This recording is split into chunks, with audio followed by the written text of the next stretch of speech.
Esto es Mashin Mishu. Queremos saludar y agradecer las comunicaciones que estamos teniendo. Es nuestro tercer programa en tiempos de pandemia y nos ha preocupado varios temas. Obviamente este problema que no nos esperábamos y a nivel mundial pues estamos sufriendo una crisis muy grande. Quiero dar la bienvenida a un amigo, bueno, le conocí desde muy pequeño, tenemos cosas muy comunes y el amigo invitado de este programa es Felipe Males Lema. Bienvenido Felipe y gracias por aceptar este tiempo para poder conversar algo de lo que es Otavalo. Un gusto y muchas gracias por la invitación. Claro Felipe, Felipe es un Imbaya y un Quicho Otavalo, o sea tiene una doble identidad, digamos. En mi caso yo diría al revés, soy Otavalo y también Imbaya y eso es lo que nos une, ¿no? Sí, claro, creo que es por el lado paterno. Bueno, en ese tema creo que he sido muy atento también por las peculiaridades que ha presentado el lado paterno y el lado materno. Entonces, por el lado paterno podría decir Imbaya, igual en mis primeros días o meses lo hice en el área donde los quichuas, en este caso, que emigraron desde Quinchuquí, Ibarra, en el Eloy Alfaro. Entonces yo residí mis primeros días ahí. Vi cómo ellos trabajaban, sus actividades económicas. Incluso yo era de los niños que salíamos a vender fritada en las calles. Entonces yo recuerdo que siempre mi abuelita sobre todo me llevaba a vender fritada. Yo estaba cargado atrás con un rebozo. Y por el lado materno en cambio es la parte más comercial, más textil. Claro. ¿Sí? Entonces creo que cada pueblo, tanto Imbaya como Otavalo, Ibarra como Otavalo, tiene sus diferentes actividades, su diferente historia. La famosa fritada de cartón, de cajón, que en las esquinas del Eloy Alfaro, y bueno, las principales calles, la ¿no? Atahualpa, Ahora Bolívar y todo lo que es el Parque Central, pues nuestras mamás se sentaban en las esquinas con el cajoncito y esa fritada se extraña un montón. La verdad, mis hijos dicen no hay fritada como la de Ibarra y eso no podemos negarlo, ¿no? A Felipe le conocí, obviamente un joven muy dinámico, pero lo conocí y yo me sorprendí y lo llamé y pudimos hablar. Es su faceta antes de graduarse de bachiller como escritor, ¿no? Tiene su primer libro. Sí, bueno, eso fue una iniciativa del colegio donde estudié, el pensionado Atahualpa. Creo que fue un ambiente en el cual me gustó bastante esa dinámica que tuvo de tratar de motivarnos por la escritura. Entonces fue así que de alguna manera pude inmiscuirme en este medio y fue algo que traté de combinar. Siempre he tenido esa gana o ese interés de tratar de combinar mi mundo o tratar de expresar nuestro mundo, pero a través de escritos o relatos desde otra óptica. Entonces fue ahí que me empezó a gustar la literatura, la escritura, y con lo poco que se pudo empecé a tratar de relatar en esta primera obra relatos de nuestro pueblo, de la vivencia. En esa época era lo del TLC, las manifestaciones y todos esos conglomerados que existía. Entonces lo empecé a detallar desde la óptica de una tercera persona. Entonces el libro trata justamente de eso, las vivencias de nuestros pueblos, enmarcado en esas vivencias de los años 2008, 2007, pero relatados desde otra persona. Claro, recordemos el título, y esta es una novela, ¿verdad? Sí, es una novela, Si yo estuviera en un laberinto. Un laberinto, si yo estuviera en un laberinto.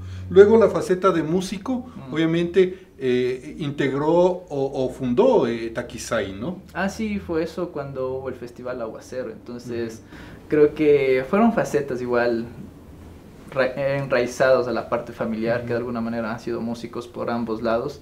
Entonces tuve el apoyo de mi madre, la participación y el interés de familiares, porque Taquisay de alguna manera también era una participación, una iniciativa familiar. Entonces fue así que tuvimos ese interés de formar parte de este concurso Aguacero, entonces en el cual pudimos ganar y darnos a conocer también. Entonces ahí surgió la parte musical. En la parte musical, ¿alguien que le inspiró para hacer música, para tomar las primeras notas, los primeros pasos? Sí, creo que había varias personas. O sea, en este caso, primero podría decir la parte familiar. Creo que así como el quichua de alguna manera lo hablamos o por lo menos lo entendemos, la parte musical también surge bastante de la parte familiar. Segundo, aparte la parte cultural en sí, el ambiente, la comunidad.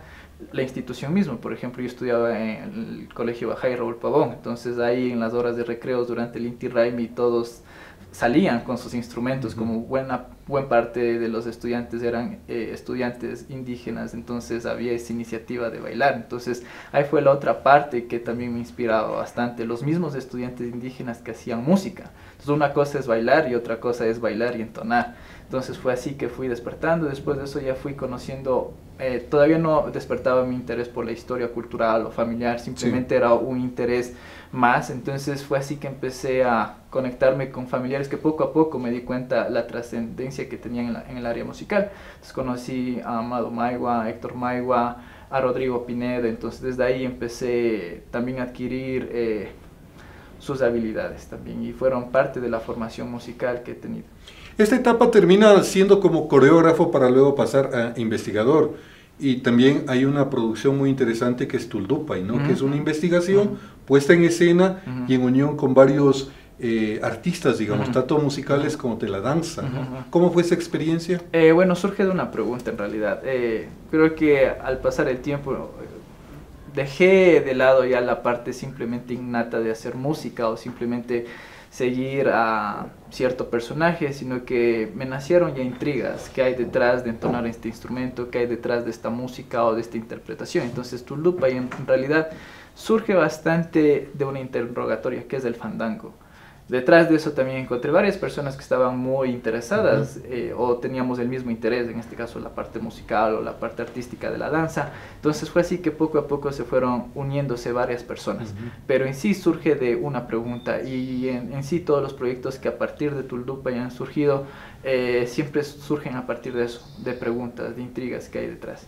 Por supuesto, esto del fandango y cómo se fue cristalizando un poco, digamos, en el tema de nuestra identidad, nuestra cultura, sobre todo en las nuevas generaciones, fue fuerte, ¿no? Ante mí se me cruzaron algunos datos que en algún momento vamos a conversar de lo que es el fandango, sobre todo en la vida colonial, ¿no? Claro. Porque es digamos, este es un ritmo español y que luego no tiene nada que ver con el fandango que surge, y sobre todo ahí se retoman los aspectos de acá. Claro. Pasemos a la fase de estudios, Felipe, ¿no? Se graduó en el colegio en Ibarra, se gradúa en la Politécnica Nacional. ¿De qué, Felipe? Estudié Ingeniería en Ciencias Económicas. Mi interés surge bastante igual en el colegio. Creo que muchas cosas de mi formación tienen que ver en el ambiente donde estudié. En este caso fue el colegio. Entonces los profesores, los compañeros, en la actualidad los compañeros que tengo forman parte de las familias actualmente políticas a nivel nacional, como los Romo. Entonces de alguna manera eso me ha servido también para notar cómo es el pensamiento de un político actual o de un político de derecha. Entonces me ha servido bastante. Entonces fue ahí donde también tuve ese interés de estudiar economía, algo que me gustaba las dos, la parte técnica y la parte social. La parte técnica creo que viene mucho de mi papá. Mi papá fue un excelente técnico, en realidad fue creo que de los primeros igual en entrar en la Poli, en esa época mucho más prestigiosa que en la actualidad, y creo que eso fue lo que heredé. En la parte social creo que vendría la historia en cambio de mi parte materna, que de alguna manera ha sido un poco más social, más dinámica, o tratar de liderar ciertas ramas de la vida, tal vez como mi tío en la parte espiritual, o de mi tío un poco de la parte política. Entonces creo que en la economía encontré todo lo que es como mi historia familiar. Claro, esa es la ventaja de todos nosotros.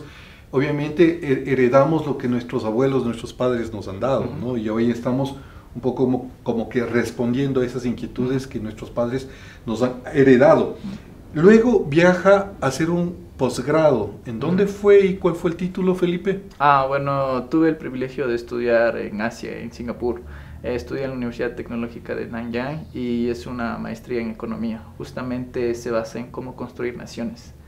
Gracias, Felipe. Y precisamente sabíamos de toda esa experiencia antes de su viaje, habíamos conversado, acepté una invitación en su casa para tomar café, me presentó una investigación que me imagino está avanzando sobre el tema de la historia del pueblo quichua, pero ahora me interesa acá en Mashing Mishu agradecerle porque el tema que queremos hablar es precisamente la economía de los otavaleños post pandemia, y realmente un economista que nos pueda orientar y nos pueda un poco sistematizar, porque es largo el tema de en qué punto estamos y cuál es la visión de un joven que viene con una teoría de afuera y qué es lo que está pasando, ¿no? Empecemos por el tema. Las artesanías otavaleñas nos coge ya en una decadencia total con esta pandemia.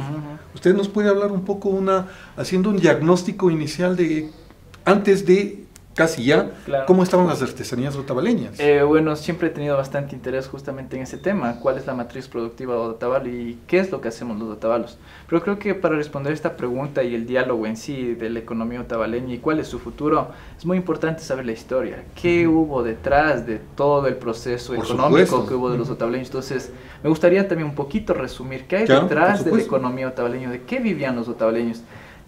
Siendo breves, para no dar muchos detalles, en Otavalo hubo varios ciclos que la etnia Otavalo o Limbaya, medio similar, pasaron. Por ejemplo, la primera era de los telares. Cualquier quichua de alguna manera que pudo ejercer un trabajo textil o agrícola de alguna manera podía crecer económicamente. Por eso antiguamente incluso el matrimonio que se llamaba concierto, que viene de la raíz concertaje, o el matrimonio concertado, era simplemente por unir entre familias y agrandar el terreno. En esa época se hablaba bastante que la riqueza provenía de la tierra.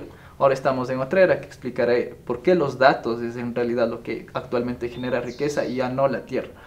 Después de eso empezaron la era en los años 50 y empezamos cambiando las épocas, venían los imbayas en Ibarra, quienes mataban puercos o vendían su carne de alguna manera, crecieron, como en Ibarra también se notó. Crecieron económicamente. Y desarrollo, porque una cosa crecer es tener dinero y otra cosa desarrollo es tener mejores condiciones de vida, educación, etcétera. Después de eso ya vino la migración musical, que de alguna manera usted también lo ha investigado muy bien, empezó con los años 70, pero lo interesante de esta migración musical y que no todos los otros pueblos tuvieron, es que de alguna manera llegaron acá peruanos y bolivianos y que de alguna manera eso nos incentivó para que los otavaleños o los de Pehuche sobre todo inicien este proceso, digamos, migratorio, digamos, de Europa y que de alguna manera eso generó una ola de ingresos económicos a Otavalo, que de alguna manera eso también generó una desventaja, que no todos querían, digamos, estudiar porque sabían que había economía acá. La otra se genera en los 80, 90 alrededor con las artesanías, los sacos de lana que de alguna manera vienen de la parte europea, que de alguna manera se ha hecho aquí, también fue otra fuente de ingresos. Después tuvimos la época cuando empezó los ingresos económicos de los chales, por ejemplo, que se vendían a México, a Brasil, etcétera. Entonces todos estos procesos de alguna manera han marcado el proceso económico de los otavaleños. Y lo último, la mercadería china, que de alguna manera cualquier indígena que de alguna manera está relacionado con esta importación de productos, digamos, chinos, de alguna manera se ha podido ver como que una apertura comercial, pero que a la larga no va a poder generar más ingresos. En vista de eso, también debemos considerar que en la historia los quichuas también han padecido, digamos, desgracias. Por ejemplo, las revoluciones industriales. En sí, lo que genera riqueza en una nación en la actualidad no es la tierra, tampoco los productos primarios. Lo que genera riqueza es la tecnología, el capital humano. Cuánto capital humano está invertido en un producto es lo que genera riqueza. ¿Y por qué los quichuas de alguna manera también progresaron, hablando en la historia? Es porque ellos pudieron adaptarse a los cambios. Término en inglés que se utiliza bastante son luditas. Los luditas han sido las personas que han protestado por los desarrollos tecnológicos y de que de alguna manera esos desarrollos tecnológicos los han desplazado. ¿Qué pasó con los quichuas? El descubrimiento de William Lee de 1589 que funcionó aquí en los Otavalos del telar de madera, eso fue que de alguna manera empezó a ser desplazado por la segunda revolución industrial o los inventos de la segunda revolución industrial, que eran los telares eléctricos.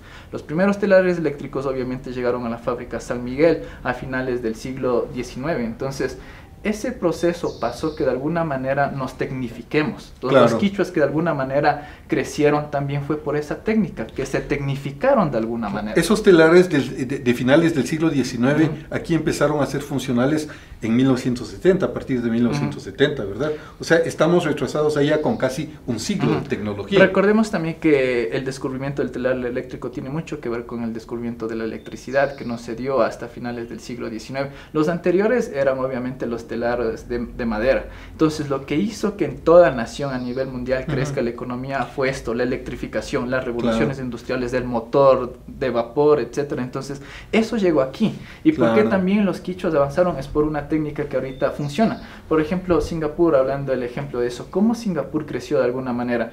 ellos nunca hicieron préstamo, digamos, un Fondo Monetario Internacional, un Banco Mundial. Ellos lo que hacen es simplemente traer una multinacional, instalan ahí, ejemplo, Sony o LG o Mercedes-Benz, ellos aprenden su tecnología, porque hay dos tipos de conocimiento, el que no genera riqueza, que es un conocimiento, pero el otro que sí genera riqueza. En este caso, por ejemplo, la literatura, leer libros, es un tipo de conocimiento, pero en general no produce. En cambio, tú cuando te vas a una empresa, aprendes cómo se genera un motor, cómo se genera una máquina. Ese es el conocimiento que necesita y que produce y hace que un país sea desarrollado. Entonces, en este caso, simplemente lo que ellos hicieron es traer una multinacional con todas las medidas de facilidad, impuestos, etcétera, cogían el conocimiento de ahí, absorbían el conocimiento, nos independizamos y con ese conocimiento somos independientes. O entraban a la competencia. Claro, ¿no? Entonces eso fue lo que también hizo el Quichua, de alguna manera aprendíamos en un taller, por ejemplo en Quito había la fábrica La Internacional, o aquí mismo San Miguel, La Joya o San Pedro que había, entonces nosotros aprendíamos tal vez de alguna manera y nos independizábamos, entonces esa política o esa estrategia comercial o tecnológica de alguna manera siempre ha funcionado. Felipe, fue un resumen así, pero a modo de Jeff de lo que pasó Otavalo y quizás reflexionar que también un hito en la economía de otavaleña, obviamente que dinamiza los quichuas, es la Plaza de Ponchos, que tiene también una historia, ¿no? Pero no vamos a un poco a detallar este tipo de cosas. Hablemos ya un poco la dinámica de Otavalo. Sin embargo, la Plaza de Ponchos, como decía, es un hito. Y ese es el problema ahorita. Porque, por decir, dejó de ser la plaza interesante donde están los artesanos para convertirse en la plaza del negociante, del comerciante, del que no producía. Claro. Sí, justamente ahí me faltaba el último punto que no le pude contar, China. ¿Por qué en la época histórica también los productos otavaleños podrían ser vendidos o tenían alta competitividad en el mundo? Era porque todavía China estaba dormida. Entonces, como Napoleón dijo, dejad dormir a China, que cuando ésta despierte el mundo temblará. De alguna manera es una repercusión que ahorita la economía otavaleña tiene. Si vamos a la artesanía, si vamos a la Plaza de Ponchos, vamos a tener dos cosas, la competitividad. Pero ahí es un término que debemos ser muy conscientes y que es muy bueno que reconozcamos también para hablar el tema de la economía otavaleña y de las artesanías. Lo que hace rico un país. Hay nuevos tipos de economía o teorías económicas que hablan de la complejidad económica. Por ejemplo, la complejidad económica mide cuánto conocimiento está invertido en un solo producto. Si nosotros tratamos de ver cuánto conocimiento está metido en la matriz productiva o lo que hace un otavaleño, aunque nos duela, debemos reconocer, no es mucho conocimiento que está. Yo sé que de alguna manera lo hemos heredado, esa experiencia, pero el mundo de alguna manera también tiene otras habilidades, otra producción. Entonces, China con su mercado y los otros mercados, de alguna manera ha hecho que nuestra dinámica o nuestra complejidad económica no sea tan alta. Cuando no es alta el producto o la complejidad económica de un producto no es alto, simplemente significa que es baja y eso genera que sea más competitivo en el mercado. Estamos hablando de productividad ya, sí, claro, porque las artesanías nunca van a ser tan altamente productivas, ¿no? De alguna manera es el reflejo de nuestra actividad. Entonces creo que ahorita mismo 70% de la población otavaleña pertenece, digamos, al sector indígena y muchos dependen. 3 de cada 4 de alguna manera tienen enraizados, digamos, bien a la Plaza de Ponchos o bien a las artesanías. Entonces, en este caso, si hablamos de productividad, creo que sí toca primero también ver la historia y ver también los mercados o las condiciones extranjeras. Entonces, en este caso, si hablamos de competitividad, debemos de ver mucho la matriz productiva, el conocimiento, la administración pública, la tecnología que tenemos, las tecnologías sociales también. Entonces, ¿por qué ahorita de alguna manera el mercado otavaleño antes de la pandemia mismo estaba obstaculizada? Simplemente era por la poca innovación también, por el poco capital humano, por el poco interés también de la generación nuestra. Creatividad. Yo creo que el indígena siempre ha sido súper creativo. ¿Por qué puedo ser creativo? Y está muy preparado para eventos de la Cuarta Revolución Industrial. Es por la parte artística que tenemos. Cualquier persona que se ha enraizado en la parte artística de alguna manera tiene dotes de alguna manera para ser creativo e innovativo. Pero en este caso lo que nos ha faltado bastante también tener una participación tanto de la nueva generación de quichuas y tanto con la generación de los padres. Ambos visiones, ambos lados de la experiencia de la rama textil con la otra, de alguna manera podría darnos nuevos horizontes. Sí, yo me atrevería a decir, por ejemplo, la época de nuestros padres, cuando vivían de la avenida de los gringos, decíamos así, ¿no? No solo a la plaza de ponchos, sino a las comunidades, pues venían por el poncho, venían por comprar un sombrero hecho a mano, por las camisas de lienzo, o por, digamos, luego el modelo de los hippies, ¿no? Los tiempos cambian. Ahora, ¿qué turista o qué gringo quiere comprarse un poncho? ¿O qué gringo quiere comprarse una camisa de lienzo? Cuando las jóvenes generaciones están buscando otro tipo de aventura, otro tipo de turismo, ¿no? Eso es lo que está pasando acá. Y de pronto esa es la decadencia que tiene la Plaza de los Ponchos.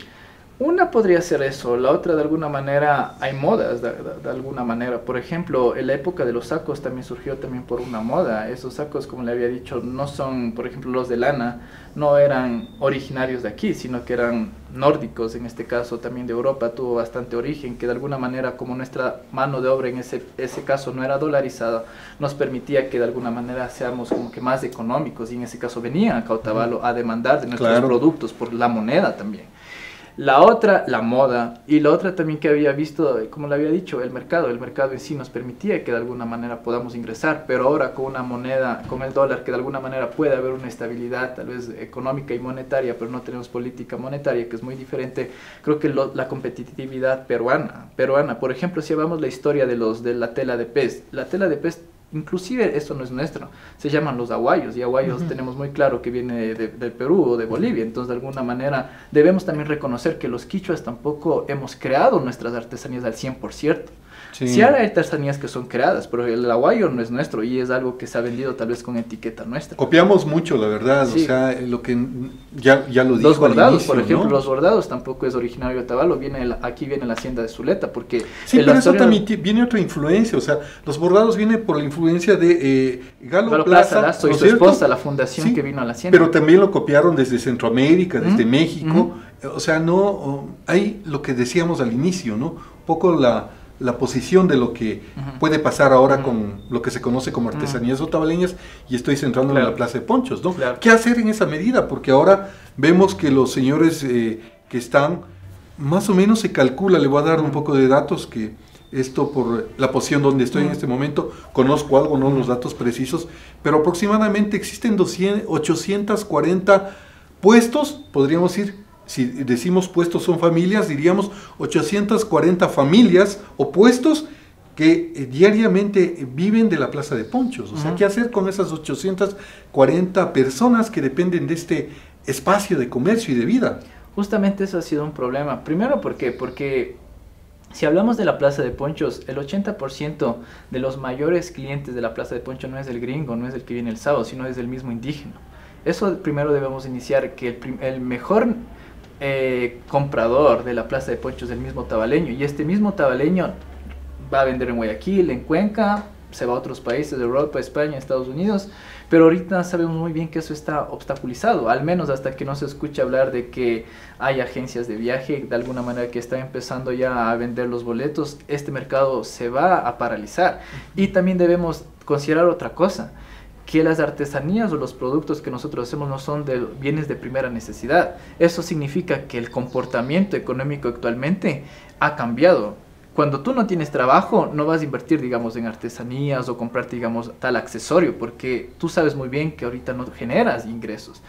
Entonces ahorita toda la economía en general se está apuntando simplemente a los bienes de subsistencia, que son los alimentos. Entonces muy difícil pensar, cuando tú no tienes dinero o no tienes ingresos, pensar en gastar, digamos, en artesanías, al menos que se acoplen, pero ese acoplar nos requiere también de capital humano, de inversión y cambiar un poco la matriz productiva. Entonces, yo le veo el futuro de la Plaza de Ponchos, al menos hasta que no se hable de una apertura, en este caso comercial, o de transportes, o de agencias de viajes o cargas, inclusive las ferias igual, porque dependemos de eso, de quienes están vendiendo afuera, los mismos indígenas, y en las ferias ahorita están paralizadas. Al menos he escuchado a todos hasta octubre, pero tampoco es que significa octubre y es 100% seguro. Tal vez eso se pueda aplazar, llega octubre y les dicen, ¿saben qué? Les aplazamos hasta enero. Entonces va a ser súper complicado eso en realidad.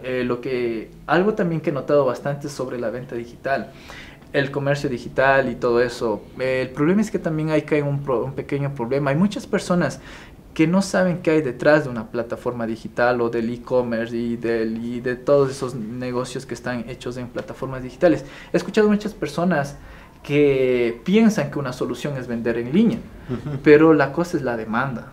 Tú puedes invertir, digamos, para que te creen una página web o para que te direccionen en esto. Pero el problema es cuando ya estés ahí, te vas a dar cuenta que el mundo no es así, de que está en el internet y ya fácilmente te van a comprar. Significa que alguien debe haber demandantes. Y el problema es esa demanda, mientras no haya ingresos, mientras no haya transporte, esa demanda debemos considerar que está un poco fuera de nuestra línea. Entonces creo que en esto sí debemos reconsiderar bastante la matriz productiva, el capital humano que tiene en este caso la nueva generación, porque nuestros padres ya han hecho un papel súper importante.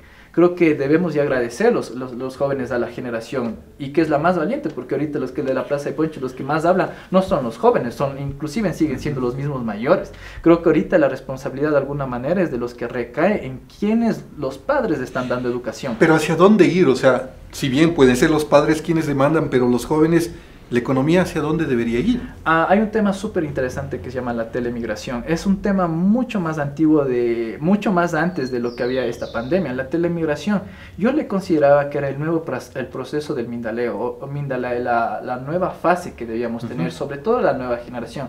¿Qué era la telemigración? Era simplemente aumentar el capital humano para nosotros poder teletrabajar, en este caso, y el teletrabajo es un tema muy común, pero antes muy pocos lo conversaban. El teletrabajo era, por ejemplo, Bangladesh, Nigeria, son países que de alguna manera... También Nigeria, africano. Sí, Nigeria. Nigeria es de los países que más alta tasa por población tiene de teletrabajo, y Bangladesh, pero eso estamos hablando mucho antes de la pandemia. Ahorita en la pandemia hemos hablado de teletrabajo, teleamor, telerelaciones, teleamistad, de todo, pero en esa época Bangladesh era la puntera más que Estados Unidos. Entonces, ¿cuál era la siguiente fase? En este caso era de alguna manera la nueva profesión. Eso sí debe ser muy claro.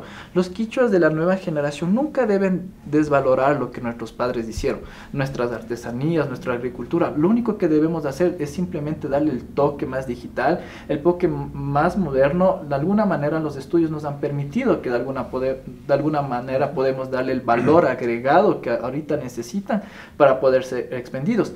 Pero a la vez también debemos empezar a generar otras fuentes de empleo, porque siempre ser artesanos también creo que no sea bueno, o siempre ser agricultores. Creo que debemos también ampliar nuestros horizontes, pero siempre manteniendo también nuestras actividades. Con lo que me dice Felipe, entonces estamos hablando de que la Plaza de Ponchos no volvería a ser la misma, tendría que cambiar, porque eso ya no está dentro de las necesidades. El problema de la Plaza de Ponchos es el criterio de quienes están.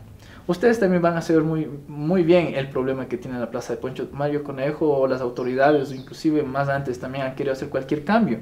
Pero mientras la mentalidad de quienes ahorita, entre comillas, monopolizan la Plaza de Ponchos, que no quiero decir los nombres, pero usted muy bien debe saber quiénes están dentro de estas organizaciones que impiden, esa mentalidad va a hacer que se estanque, estén con la pandemia o no estemos con la pandemia, porque desde muy antes la mentalidad mismo era de que suelo viejo es lo que es el atractivo turístico, y por el cual los gringos vienen, porque se sorprenden de ver esto viejo. Esa mentalidad de alguna manera debe cambiar. Entonces, si es que de alguna manera la mentalidad o la administración o quienes están al frente continúan con eso, independientemente pandemia o no pandemia, esa plaza se ve agotada, porque en 1972 fue el único año que de la plaza baldía que había ahí, la holandesa Tony Solo fue la que le hizo algo. Claro, le hizo las cachambas, digamos, ¿no? Sí, entonces desde ahí no ha habido ningún proceso, obviamente la parte organizativa, todo eso. Entonces, mientras no haya ese cambio de mentalidad también, o no se dejen ayudar, y la nueva generación también dé sus toques visionarios que ha permitido la educación, eso va a quedar estancado. Sí, la verdad es un problema, y no nos imaginamos Otavalo sin una plaza de Ponchos renovada o actualizada, no sé cómo decirlo, porque la verdad estamos viviendo unos tiempos que no nos imaginamos. Es de pronto una ciencia ficción adelantada, porque sí es un problema para solo ponernos como ejemplo a hablar. O sea, Otavalo es conocida turísticamente por la Plaza de Ponchos, y esto es un ícono. Desaparece la Plaza de Ponchos y se muere Otavalo. Así de simple. Claro. Podría decirse que sí, pero nos queda igual la parte musical, la parte artística así, ¿no? Y quería topar eso, o sea, una cosa es la Plaza de Ponchos y otra cosa es el turismo, porque también está lo otro, los paisajes.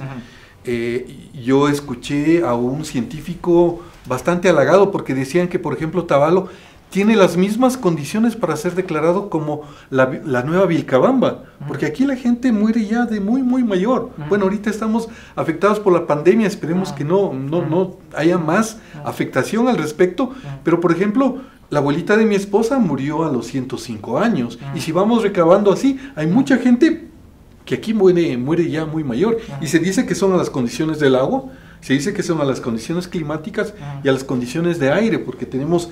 Este es un valle donde sopla viento de todo lado y no se queda ahí el polen, el polvo, y estas condiciones no las conocemos. Y esas condiciones, permítame que le comente, son una de las condiciones para tener crecimiento, o sea, riqueza.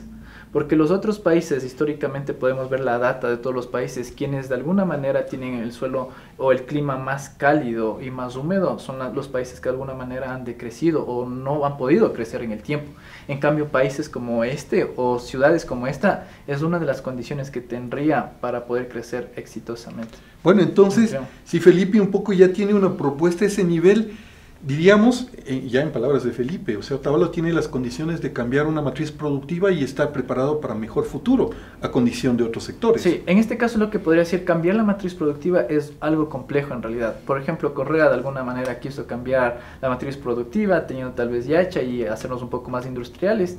Lo que sí podría decir, para no ser una idea tan titánica, creo que podría ser como aumentar la matriz productiva o renovarla.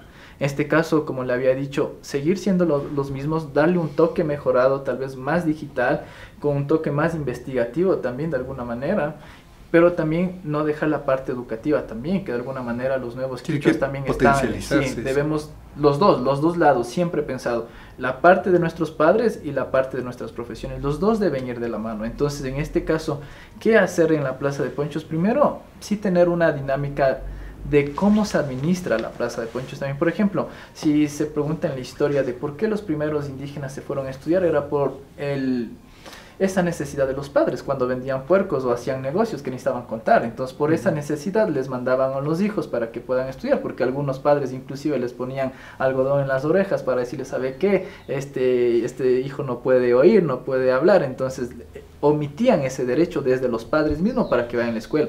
Entonces, en este caso, lo que debemos hacer con esa experiencia es empezar a contar. ¿Qué es saber contar? Hasta ahorita me he dado cuenta que un proceso es saber contar, restar para los negocios, pero el mundo está basado en otro tipo de técnicas de ventas, por ejemplo, los datos. Saber contar de alguna manera también es recopilar información, filtrarle, dar valor y tratar con este tipo de patrones que se pueden encontrar en los datos o en el comportamiento de los compradores, tratar de variarnos y apuntar a nuevas direcciones. Entonces creo que un papel también muy importante es ver la organización, reestructurar esta organización y darle un toque más digital, pero para eso viene el capital humano.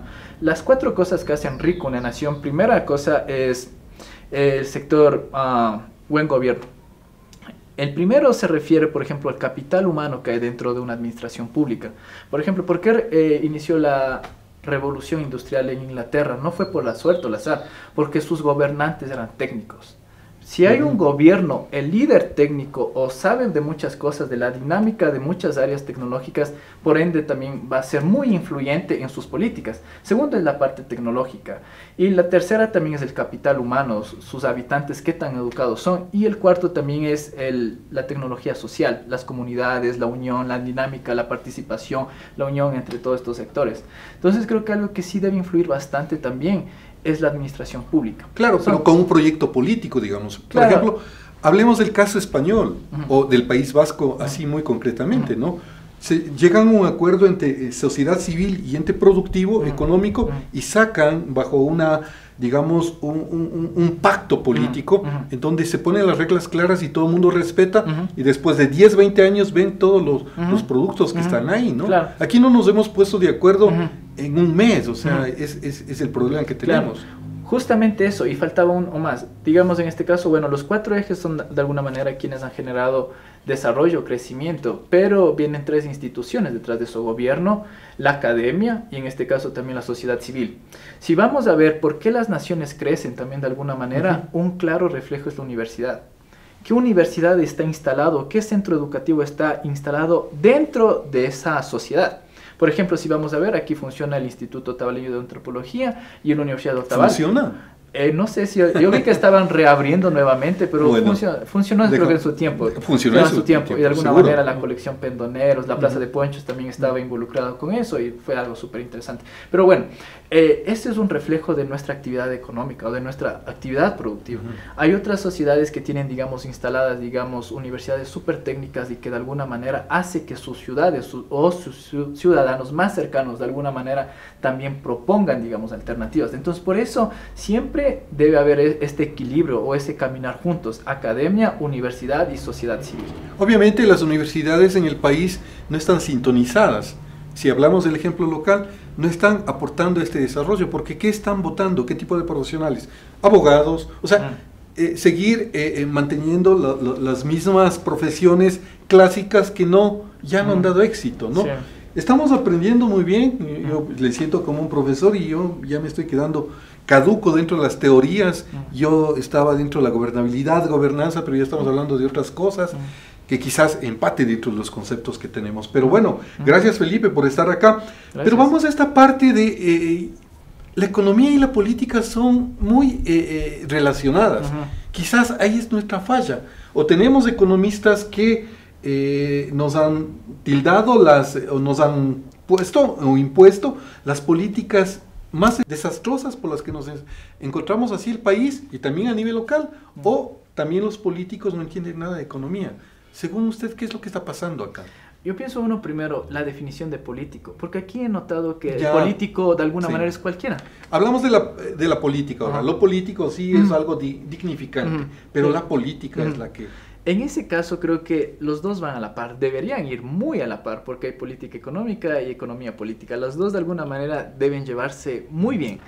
¿Qué ha pasado actualmente con los economistas y con los políticos? De alguna manera los economistas he visto que se han hecho muy tecnócratas, de alguna manera muy basados, digamos, en evidencias. En cambio, los otros se han basado bastante en la parte social, en la parte de cómo las respuestas a sus acciones pueden repercutir inclusive en sus decisiones o en su estabilidad política. En cambio, los economistas tratamos de ver en cifras, en cómo mejorar la condición de vida. Entonces, a nosotros quizá un poco no nos interesa si nuestro jefe va a estar o no en el cargo. Nosotros pensamos en el resultado, en el bienestar de la sociedad, porque un economista no es dinero. Un economista vela por el bienestar de la sociedad, las condiciones de vida. Pero tal vez de alguna manera en la política sí se trata bastante de esa estabilidad o permanencia en el poder. Tal vez los economistas un poco ahí no nos encajamos mucho en eso, porque lo nuestro es el bienestar. Tal vez en el otro un poco, obviamente se basan en la sociedad, pero también discuten bastante el poder, en el cual los economistas tratamos más de diferente manera. No podemos, digamos, siempre se ha dicho, ojalá tengamos un buen economista para salir bien de la situación que estamos, ¿no? Y bueno, aquí también en Otavalo hemos tenido un economista de alcalde algunos años, pero no ha sido una solución. ¿Qué es lo que se debería hacer acá? Porque yo he demandado, digo, a mí me falta el involucramiento de los jóvenes en la parte política. Bueno, no sé si su pregunta sea por qué los jóvenes de alguna manera no se han intervenido en la política. Bueno, o por qué no quieren un poco mojarse el poncho, como decíamos nosotros en nuestra época. Sí, de alguna manera creo que viendo las experiencias, creo que como primer punto le había dicho, la política está mal vista. De alguna manera creo que todos tratamos de estar un poco alejados de esa, no sé si llamarlo como contaminación que existe o un enredo político que existe. La otra también he notado un poco del que mi importismo también, mi bienestar, con tal de yo estar bien independientemente, el resto me vale en pocas palabras. Entonces creo que he visto también la otra. Y la otra que de alguna manera los quichos poco a poco también estamos viendo otras áreas que de alguna manera pueden aportar, pero con la parte técnica, ¿sí? Entonces creo que por qué no ha habido eso también. La otra que sí le cuento muy cierto, la apertura de los dirigentes. Yo he tratado, por ejemplo, de hablar, pero he encontrado con dirigentes que son muy cerrados en realidad. ¿Dirigentes políticos o dirigentes sociales? Dirigentes políticos y sociales, inclusive de la misma dirigencia indígena, porque creo que de alguna manera es lo que me ha gustado, tratar de velar por los nuestros, acercar. ¿No? Pero ahí es muy clarito esto. Si tú quieres entrar, más vale militancia que PhD, muy clarito así. Entonces, ¿con qué acercamiento, confianza te vas y si te dicen, eres colonizado mental? Yo respeto obviamente lo suyo, pero una cosa que también debe ser muy claro, porque no hay progreso dentro del discurso es porque el discurso de los dirigentes sociales políticos actuales no ha cambiado, es el mismo tema, colonización, pluriculturalidad, lenguas, está muy bien, es el problema del indígena, pero ¿qué tal si es que las soluciones están en otras áreas? Por ejemplo, en la economía mismo. No son los economistas quienes le evolucionan a la economía, son los físicos, son los matemáticos, los biólogos. En la biología nosotros encontramos las soluciones que los economistas las tienen. Tal vez nosotros en otras áreas, tal vez no sea el político que tenga las soluciones para el indígena, sino que tal vez sea un ingeniero mecánico que a través de su conocimiento pueda ir. Entonces, ¿qué ha pasado aquí? No nos han dado apertura, tal vez de alguna manera un poco, si no somos de la misma línea de pensamiento, somos como en pocas medios satanizados. Sí, Felipe no ha cambiado las cosas. Cuando yo era joven, quizás un poco de su edad, nosotros nos acercamos acá a la FISI y precisamente fuimos desplazados por dirigentes que siguen hasta hoy en otros sectores. Y dijeron, no, aquí los indígenas estudiados o que ya van a tener título no tienen el discurso del campesinado, de la izquierda, entonces simplemente nos hicieron a un lado, ¿no? Y ahí quedó Jambihuasi, Yachayhuasi y todas las áreas que nosotros pudimos construir. Me veo reflejado y eso no ha cambiado nada, ¿no? Es una pena. Un poco, ¿cuáles serían un poco las soluciones o cuáles serían los mensajes para la juventud? Porque a mí estamos nosotros, yo siempre me siento un intruso en las redes sociales y veo el pensamiento que están teniendo la juventud y me da pena porque no hay capacidad de análisis político o de lo que está pasando, ¿no? ¿Cuál sería el mensaje a esta cosa que estamos viviendo? Sí, yo creo que algo que deberíamos hacer bastante es a eso. Creo que aprendemos bastante del fracaso o de los errores también. Que de alguna manera en cualquier participación, en cualquier acogida o comentario que se dé, obviamente no vamos a tener tal vez el respaldo 100%. Una porque tal vez no tenemos la experiencia y la otra tal vez porque no sea la misma visión, porque una de las cosas que es más difícil es transformarles desde el pensamiento. Cuando tú das un comentario en el pensamiento, creo que es una de las cosas más delicadas que existen en la sociedad. Entonces creo que algo que sí animo bastante es tratar de, independientemente cuál sea tu comentario, suéltate. Porque así es como se genera. O equivócate, ¿no? Y así aprendemos de alguna manera. Y aprender también a que nos digan. Bueno, yo me he equivocado muchas veces. Yo también. Sí, hace rato también me equivoqué de algo y es gracias. O sea, creo que en el debate, en el diálogo, en los errores es donde aprendes. Y si no estás dispuesto a eso, simplemente ahí está tu error de vida. No haber expandido. Nosotros como familia nos equivocamos de un proyecto turístico. Quisimos hacer Rostería Peguchetío y fue un fracaso. Pero esto debe ser una enseñanza para seguir avanzando. Entonces nos hemos equivocado, también me metí en la política. Vi que no era dentro de mi carácter, pues tuve que salirme. Pero sí, me gusta la política, seguir, y me gusta ser crítico en la política, ¿no? Y eso es lo que debemos hacer. Eso es súper bueno. En la actualidad creo que lo que más vale antes de cualquier todo tipo de criterio, creo que es el pensamiento crítico. Creo que el pensamiento crítico es también lo que hace rica a una persona y hace valiente y deja su marca en cualquier hábitat. La crítica constructiva. Muy bien, esa, porque de alguna manera, por ejemplo, la educación mismo, la repetitiva, la memorizada, la del miedo, no creo que es válida. Ahorita el pensamiento crítico inclusive funciona mucho más que como le había topado un tema de la cuarta revolución industrial, de la automatización, de las cosas que nos pueden automatizar o las cosas que nos pueden sustituir. El pensamiento crítico es una de las armas que ahorita tiene la humanidad para no ser sustituido, para ser libre inclusive, porque la riqueza también recae bastante en la libertad. Entonces creo que en este caso el pensamiento crítico, que es una acumulación no solo de una área, no solo de la parte, digamos en este caso mis saberes ancestrales, que es del origen, mi base, el pensamiento crítico creo que viene de esa dinámica del fracaso mismo, una de esa experiencia de otras culturas, de cómo te llevas, inclusive ese es el fiel reflejo de la música nuestra, esa internacionalización. ¿Por qué los tableños de alguna manera evolucionaron? Porque, por ejemplo, Hayi, Huiñaypa, Charijaya, Yarina mismo tuvo esa internacionalización, sus cunas fueron en otros lados, y cuando tú escuchas la música vas a notar esa diferencia, en este caso musical, de los grupos que solo están aquí. Es como, digamos, un diálogo. De alguna manera es una similitud. Cuando tú estás hablando con una persona netamente de Otavalo, que no ha hablado, que no ha estudiado, se escucha el sabor. Pero cuando tú escuchas de otra persona internacional, se escucha. Igual es en la música. Claro, cuando hablamos de la ancestralidad y sobre todo en la música, pensamos que es solo nuestro. Y me decía alguien, usted que es músico me dirá, no sé si esto es cierto, que nuestra música obviamente se parece mucho a la música celta. Es más, los ritmos que tenemos tienen mucho origen de Europa, de la colonia, digamos, ¿no es cierto? Sí. Entonces, ¿de qué ancestralidad o propio podemos hablar? Sino apropiarse, como hacemos con el sombrero, con el pantalón, con los zapatos, ¿verdad? Claro, bastante. De alguna manera creo que eso nos ha permitido la base, la lengua. Lo que sí, la lengua creo que es algo muy peculiar y es algo en el cual se transmite el conocimiento real que tiene un pueblo. Claro. Sí, y inclusive creo que eso, desde que vinieron los españoles, creo que fue lo que más valoraron. Vino Domingo de Santo Tomás, hizo el primer diccionario de quichua español o español quichua, etcétera, y fue de alguna manera como así expandieron su cultura en nuestra cultura. Entonces, esa es una historia que también nos permite un poco también... Facilitó las cosas, como dice.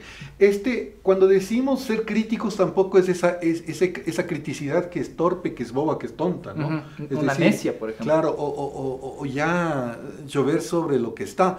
Es decir, bueno, las redes sociales dicen de todo y yo me siento, a veces digo, me hacen más famoso cuando tratan de ponerme una foto y ponerme cosas que no soy. No suelo responder a esto porque no llega con nosotros. Si no soy crítico de una manera que puedo decir hacia dónde vamos, ¿no? Pero mucha gente dentro de esto también está y quiere hablar de que la solución está en la institucionalidad. Es decir, si el Estado, el gobierno no me da el bono, me muero. Si el gobierno local no me da un kits porque yo vendía aquí en esta esquina y ahora no tengo para vender, pues no hago nada. Sí, por eso creo que es un problema también en la actualidad lo que pasa. Dar kits de por vida no es sustentable y tampoco es sustentable poner policías para controlar a los ambulantes. Los dos no son sustentables.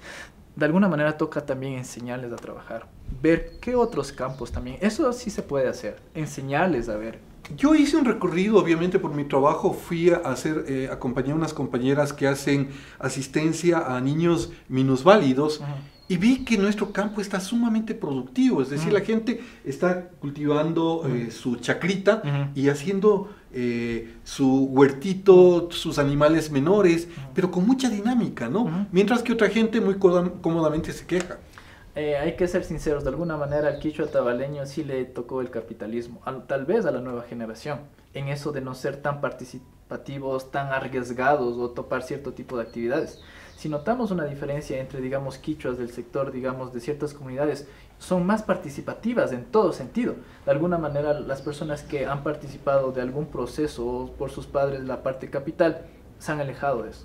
Entonces, creo que eso es un tema que también es preocupante para la generación de quichuas actuales. Cuando hablamos del cambio que se necesita dentro de la sociedad, ¿qué rol cumple la institucionalidad? De alguna manera simplemente velar por los derechos o las oportunidades o gozar simplemente de accesos que sea más inclusivo, porque de alguna manera la institucionalidad, el rol más importante es generar progreso. ¿Y cómo genera progreso? A través de ser inclusivos. Una institución de alguna manera que es inclusiva es la que sí está preocupada por el progreso económico y social de una nación. Por ejemplo, las naciones que en realidad crecen de alguna manera son las que tienen este tipo de institucionalidad más inclusivas frente a las exclusivas, que son las más extractivas, las que no te promueven, las que no te dan iniciativas, las que te cortan las alas, las que no te motivan a hacer algo. Entonces la institucionalidad dentro de cualquier comunidad, sociedad es un factor fundamental, pero tampoco es la mamá único, ¿no? De todo. Claro. Sí, entonces sí. Es parte de, pero tampoco es del todo. Felipe, ¿cómo ve a Otavalo en mediano plazo, digamos unos 5 años? Bueno, veamos las cifras. Creo que va a haber estamos pasando una recesión súper fuerte que en realidad tal vez esto, si llega la vacuna, obviamente a nosotros nos llegará tal vez luego de unos 2 años, porque obviamente los ricos, quien el país que desarrolla llegará primero, y después nosotros somos al último, el patio trasero. Entonces veamos tal vez unos 2 años, pero no significa que cuando tengamos la vacuna tampoco es que se reactiva de una la economía. En este caso, por cada día cerrado se requiere de 3 a 4 días para recuperar. Entonces si nosotros estamos estancados 1 o 2 años, significaría multiplíquenlo por 2, estamos hablando de 4 o 8 años más o menos para volver antes, o sea, más o menos sería antes del coronavirus, en enero de este año. Sí, más o menos para estar en esas condiciones que tampoco estábamos bien.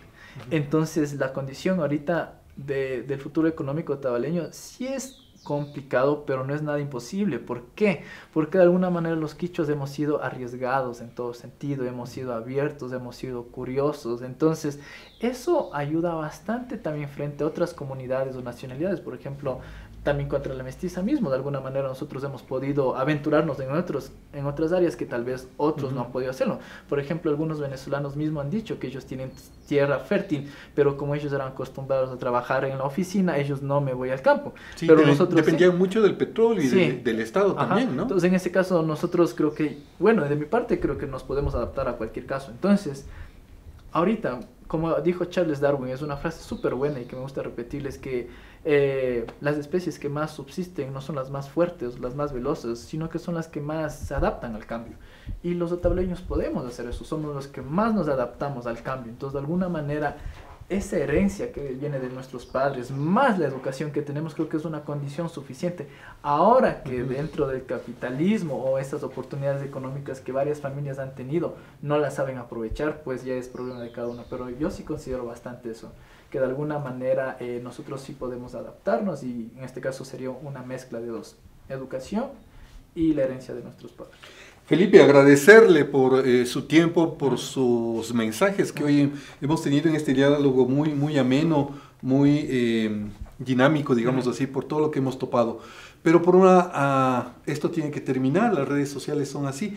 Pero tengo una última pregunta. ¿Algún momento, Felipe, lo estamos viendo en la política? La vida es amplia en realidad. Me ha gustado de alguna manera inmiscuirme en todos los procesos que ha hecho mi familia y los que no he hecho también.